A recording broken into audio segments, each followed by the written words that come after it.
If you visited Las Vegas in the 1990s, you experienced a city tearing itself down and rebuilding into something completely different. Old casinos were being imploded in spectacular fashion, while massive mega resorts rose in their place. This was Vegas trying to become family-friendly, and then abandoning that idea. But people today do not understand what Vegas was during that massive transformation. There was the Luxor Pyramid, opening with that beam of light shooting into space, Treasure Island's pirate battles on the Strip, Siegfried and Roy selling out the Mirage every night, $4 prime rib dinners, smoking absolutely everywhere, and actual coins pouring out of slot machines. This was the decade Las Vegas became corporate and left the mob era behind. Let's step back into that world. The 1990s in Las Vegas were defined by implosions and construction. Tearing down old casinos became spectator events. The Dunes was imploded in 1993 to make way for the Bellagio. The Hacienda, the Sands, and the Aladdin all came down during the decade. New mega resorts replaced them. The Luxor Pyramid opened in 1993, massive and Egyptian-themed, with a light beam visible from space. The MGM Grand opened the same year and was the largest hotel in the world. Treasure Island opened in 1993 with its pirate theme and free shows outside. New York. New York arrived in 1997. The Bellagio opened in 1998 and turned Las Vegas upscale with its fountains. Paris came in 1999 with its half-scale Eiffel Tower. The Venetian opened in 1999 with indoor canals. Themed resorts were the concept, each one bigger and flashier. Corporate money from Wall Street was replacing the mob-built casinos. Las Vegas tried to become a family destination in the 1990s, and that experiment mostly failed. MGM Grand Adventures theme park opened in 1993, and it closed in 2000. Circus Circus already had an indoor theme park. Excalibur opened in 1990 with a castle theme. Treasure Island staged free pirate battle shows. The Mirage's volcano erupted on schedule. Cheap buffets were marketed to families. But the awkwardness of kids walking through casino floors became obvious. The experiment was mostly abandoned by the late 1990s, as Vegas realized it was fundamentally an adult playground. The What Happens in Vegas campaign arrived in 2003. Traces of the family-friendly era remained in places like Circus Circus and Excalibur.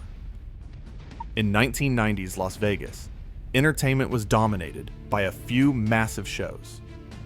Siegfried and Roy at the Mirage were the biggest act in town. White tigers, elaborate magic, and spectacle every night. They were Vegas royalty until Roy's injury in 2003. Cirque du Soleil arrived with Mystère in 1993 at Treasure Island and changed what Vegas shows could be. Traditional lounge acts were still around. Wayne Newton was still performing. Elvis impersonators were everywhere.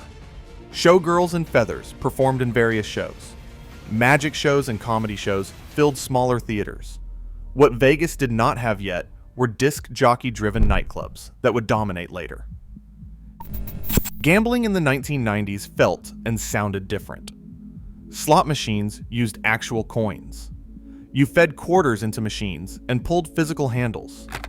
Buckets of coins sat next to players. The sound of coins hitting metal trays was constant. When you cashed out, attendants weighed your coins. Ticket in, ticket out systems arrived in the late 1990s, but were not universal. Video poker machines were everywhere.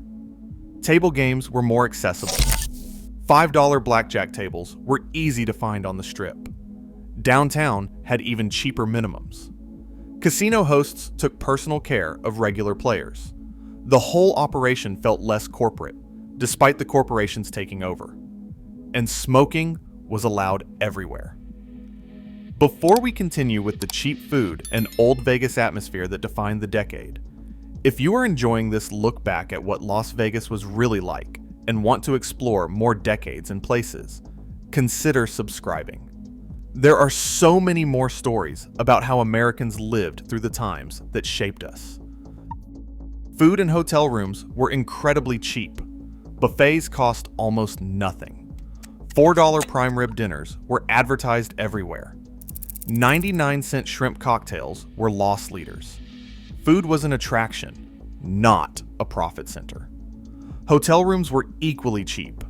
Rooms under $30 were common, especially midweek. Casinos wanted you gambling, not paying for expensive rooms.